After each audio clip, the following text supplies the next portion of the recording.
Assalamualaikum warahmatullahi wabarakatuh. Balik lagi dengan saya Hendrik Pranata NPM 2352007. Di sini saya akan mengerjakan tugas metalurgi fisik, eh, tugas yang mereview video yang berada di link sepada. Tugas pertemuan 6, tugas 4. Di sini saya akan menjelaskan tentang dasar diagram fasa. Kita lihat videonya terlebih dahulu. Kita bicara diagram fasa bisa terdai cukup andal, kekuatan yang memiliki sifat-sifat logam. Di sini diagram suatu diagram fasa menjelaskan tentang susunan paduan. Yang pertama ada paduan atau alloy, disebut campuran bahan yang memiliki sifat-sifat logam, terdiri dari 2 atau lebih unsur dan satu komponen utamanya adalah logam. Kemudian yang kedua sistem paduan. Sistem yang terdiri dari semua paduan yang dapat terbentuk dari beberapa unsur dengan semua macam komposisi. Yang ketiga, paduan dapat diklasifikasikan menurut strukturnya, dan sistem paduan dapat diklasifikasikan menurut diagram keseimbangannya, atau disebut diagram fasanya. Kemudian,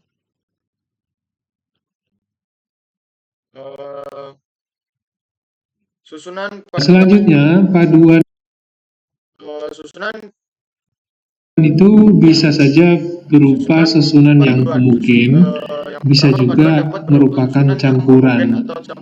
Nah, kalau dia susunan yang homogen, maka hanya bisa terdiri dari satu fasa saja, ya, namanya homogen.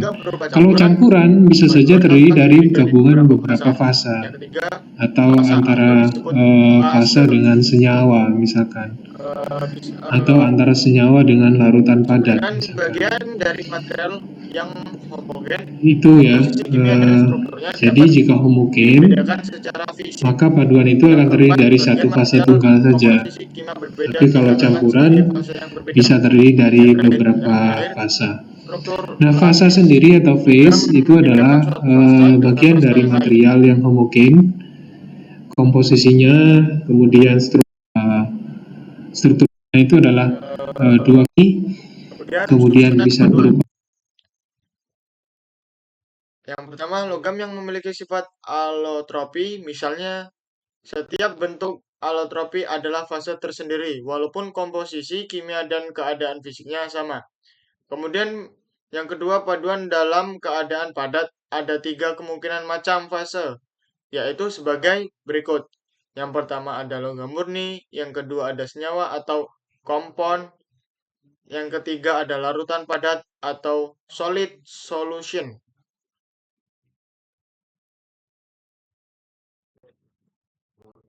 Kemudian susunan Ia dapat terdiri dari kombinasi dari fase-fase yang mungkin terjadi tadi, ada 3. Ya.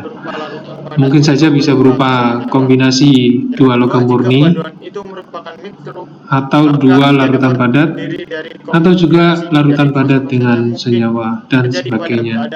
Itu disebut dengan mixture. Bisa disebut mungkin berupa kombinasi 2 logam murni. Nah, sekarang kita atau 2 logam larutan padat, atau juga larutan padat dan senyawa, dan sebagainya. Dari fase-fase yang mungkin terjadi tadi, itu terjadi pada temperatur yang tetap, ya. Jadi pada satu titik tertentu itu adalah perubahan fasenya, yaitu dari cair ke padat. Tapi kalau kita bicara paduan dan sudah dicampur dengan elemen lain, maka nanti temperatur ini, temperatur pembekuan atau temperatur pencairan, ini tidak terjadi pada satu titik yang sama, tapi berupa range temperatur.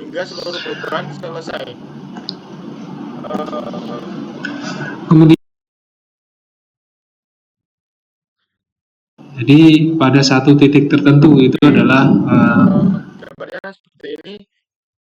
Gambar ini liquid metal, kemudian yang sebelahnya ini formation of nuclei, kemudian ini ada gambar dan growth of dendritic, kemudian ini temperatur, ini waktunya, temperaturnya ke atas, kemudian waktunya ke samping.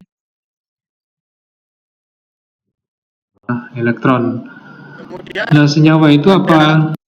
senyawa atau kompon. Yang pertama, senyawa merupakan gabungan dari beberapa unsur dengan perbandingan tertentu dan tetap. Yang kedua, senyawa memiliki sifat dan struktur berbeda dari unsur-unsur pembentuknya. Yang ketiga, senyawa juga memiliki titik lebur atau beku tertentu yang tetap.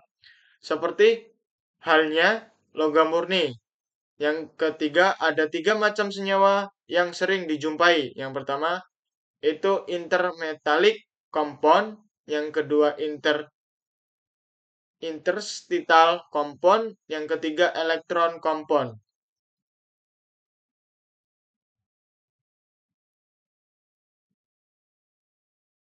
Kemudian ada senyawa atau kompon.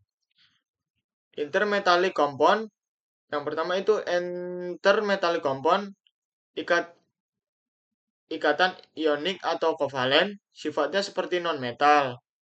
Keuletan rendah dan konduktivitas listrik rendah. Struktur kristalnya kompleks, Ca,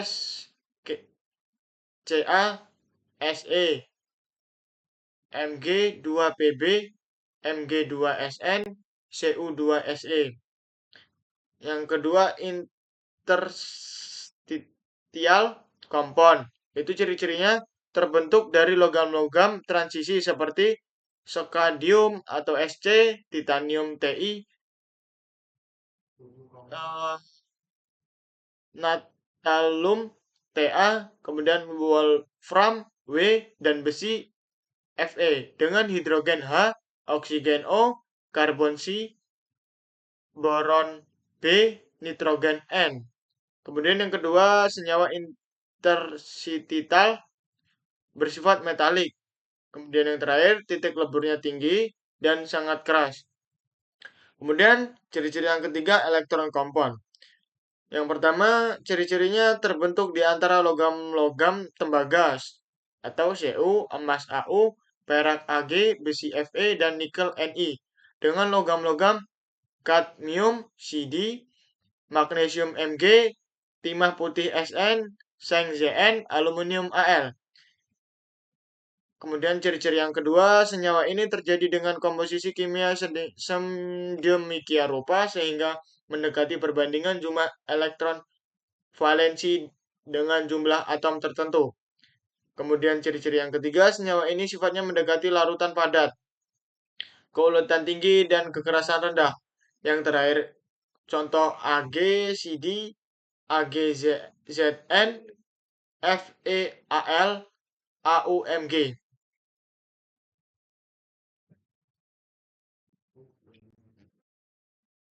Kemudian ada larutan padat atau solid solution.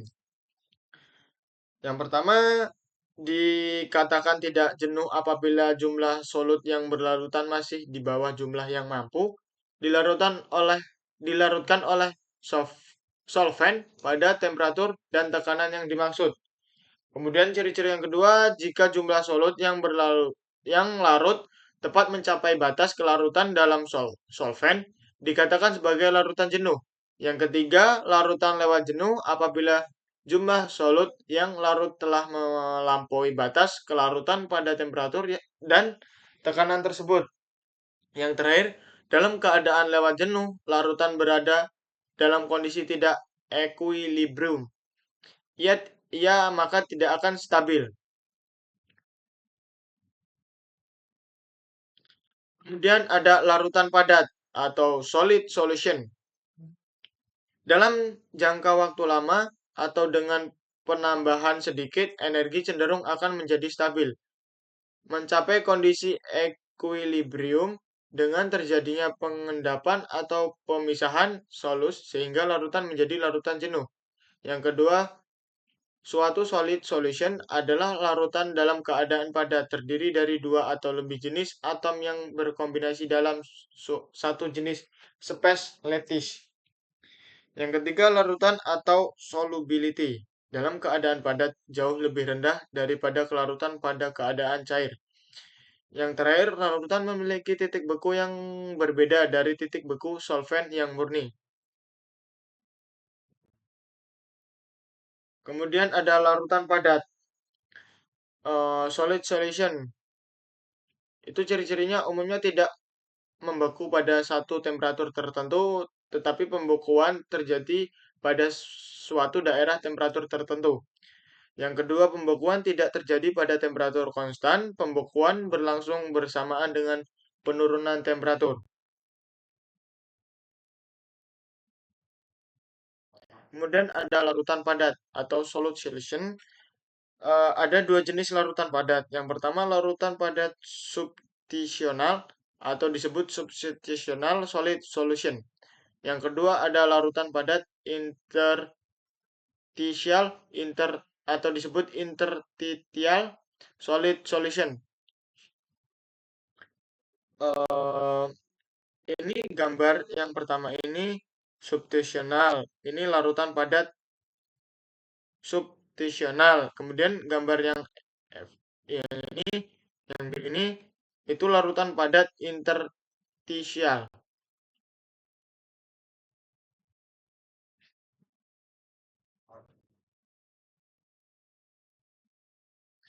Kemudian ada larutan padat substitusional. Yang pertama kristal struktur faktor.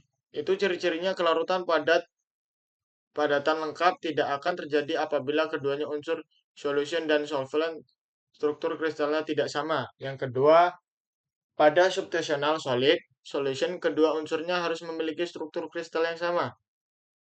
Yang kedua, relatif cis faktor. Itu ciri-cirinya yang pertama akan mudah terbentuk larutan padat bila perbedaan diameter atom tidak terlalu besar, tidak melebihi 15%. Yang kedua melebihi 15%, maka kelarutan padatannya akan sangat terbatas. Yang ketiga contohnya antimon dan bismuth dapat saling melarutkan pada segala komposisi. Kelarutan padatannya tak terbatas karena perbedaan diameternya atom hanya 7% dan struktur kristalnya sama atau bisa disebut robohedral. Yang terakhir, kelarutan antimon dalam aluminium hanya 0,1% dengan perbedaan diameter 2%. Itu dikarenakan struktur kristalnya tidak sama.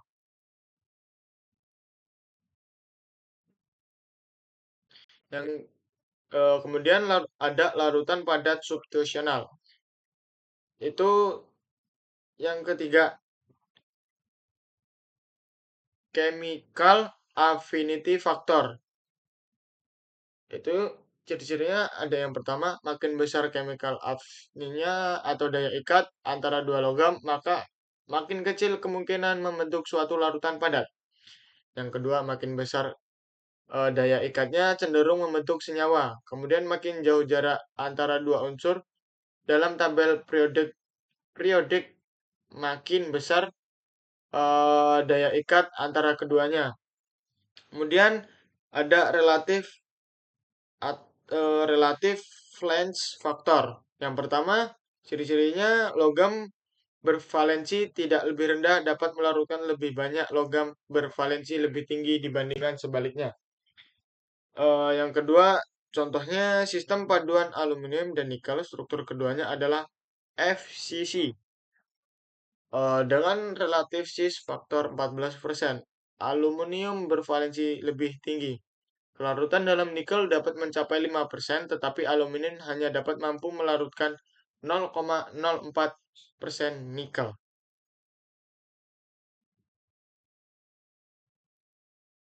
Kemudian ada larutan padat interstitial.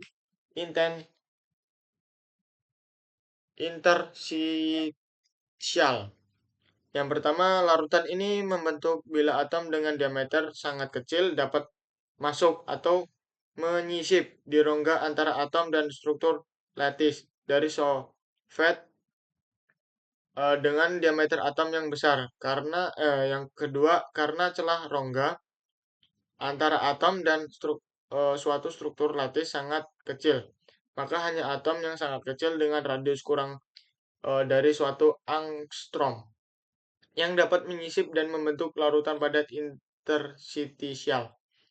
Yang ketiga, atom tersebut adalah hidrogen dalam kurung 0,46 A, boron dalam kurung 0,97 A, karbon 0,71 A, dan oksigen 0,50 A. Kemudian yang keempat, larutan padat interstitial biasanya mempunyai kelarutan padat sangat terbatas. Yang terakhir, larutan padat interstitial maupun substitusional mempunyai struktur lattice yang terdistorasi, terutama di sekitar tempat solut atom.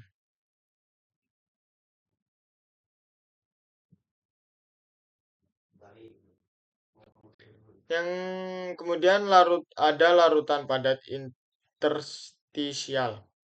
Yang pertama itu gambar perfect kristal, yang kedua itu kurang lebih intensitas atau interstitial.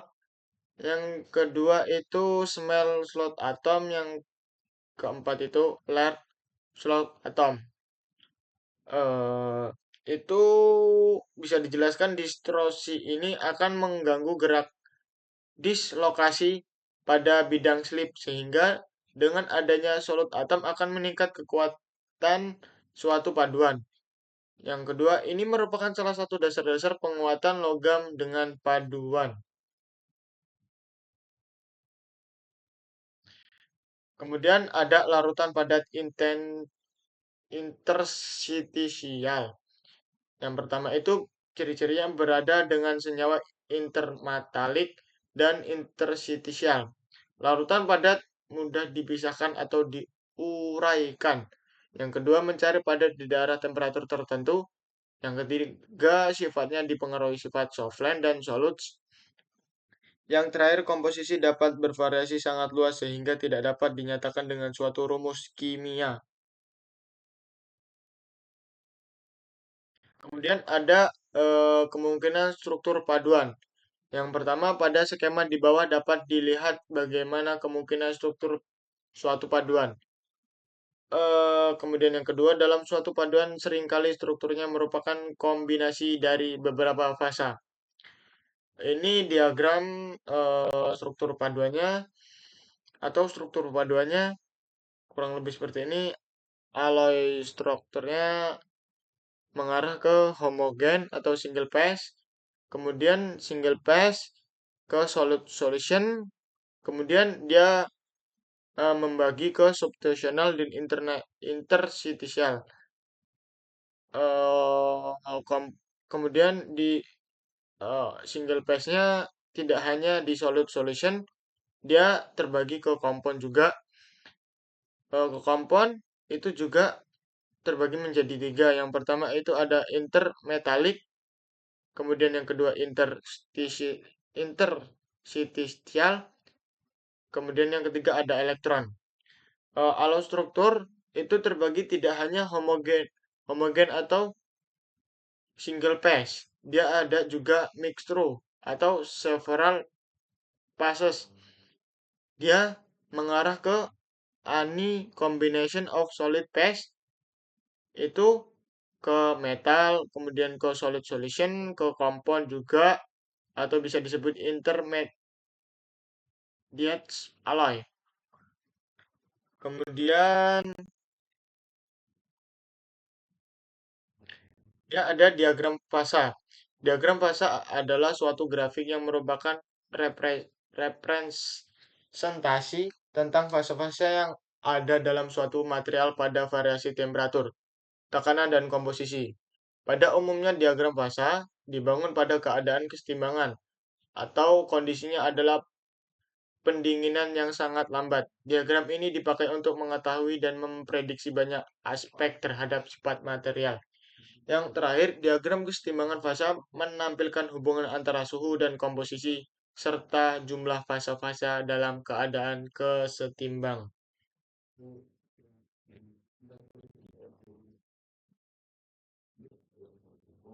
Kemudian ada diagram fasa. Itu informasi penting yang dapat diperoleh dari diagram fasa itu ada 4. Yang pertama, memperlihatkan fasa-fasa yang terdiri atau yang terjadi pada perbedaan komposisi dan temperatur di bawah kondisi pendinginan yang sangat lambat. Yang kedua, mengindikasikan kesetimbangan kelarutan pada suatu unsur atau senyawa pada unsur lain. Yang ketiga, mengindikasikan pengaruh temperatur di mana suatu paduan di bawah kondisi kesetimbangan mulai membeku dan pada tentang temperatur tertentu pembekuan terjadi. Yang terakhir itu ada mengindikasikan temperatur di mana perbedaan fasa-fasa mulai mencair.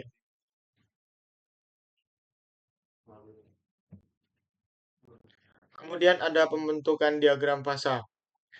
Di sebelah ini, sebelah kanan itu ada temperatur itu waktu, dan yang bawahnya itu ada perfect nickel atau nikel, waktu dan nikel. Kurang lebih seperti itu. Itu dia pembentukan diagram fasa itu dibagi menjadi 3. Yang pertama pembentukan diagram fasa itu di sebelah kanan. Kemudian yang kedua hubungan antara temperatur komposisi dia diplot untuk mengetahui perubahan fasa yang terjadi. Yang ketiga dengan memvariasikan komposisi dari kedua unsur dalam kurung 0 dibagi 100%. Dan kemudian dipanaskan hingga mencair, setelah itu didinginkan dengan lambat dalam kurung diukur oleh dilatometer atau kalorimeter, maka akan diperoleh kurva pendinginan. Itu gambar A. Gambar A itu yang waktu. Kemudian perubahan komposisi akan berubah pola dari kurva pendinginan. Titik A, L1, L2, L3, dan C merupakan awal terjadinya pembentukan, dan B, S1, S2, S3, dan D merupakan akhir pembekuan. Itu di gambar B. Diagram kesetimbangan fasa CU.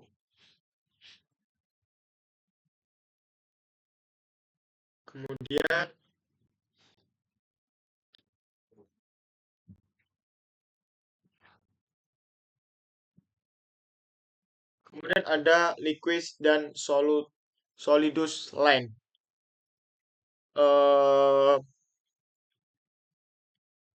Garis liquidnya itu menunjukkan temperatur terendah di mana logam dalam keadaan cair atau temperatur di mana awal terjadi pembentukan dari kondisi cair akibat proses perbandingan. Kemudian garis solidus menunjukkan temperatur tertinggi suatu logam dalam keadaan padat atau temperatur terendah di mana masih terdapat fasa cair. Garis liquidnya itu ini, kemudian garis solidusnya itu mengarah ke atas atau menuju ke atas. Kemudian dia ada solubility limit. Itu menyatakan batas kelarutan maksimum unsur terlarut di dalam pelarutan, atau bahasa Inggrisnya maximum solubility limit. Kurang lebihnya gambarnya seperti ini. Garis merah itu solubility limitnya. Kemudian yang garis ini itu liquidnya. Kemudian 200, 150, 150 itu temperaturnya. Kemudian yang ini 0, 20, 40, 60, 80, 100 ini itu sugar water-nya. atau airnya. Kemudian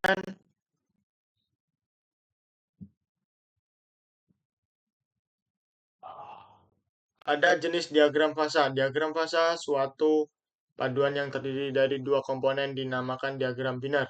Sedangkan yang terdiri dari tiga komponen disebut diagram Turner. Di sebelah sini itu diagram biner, kemudian ini diagram Turner.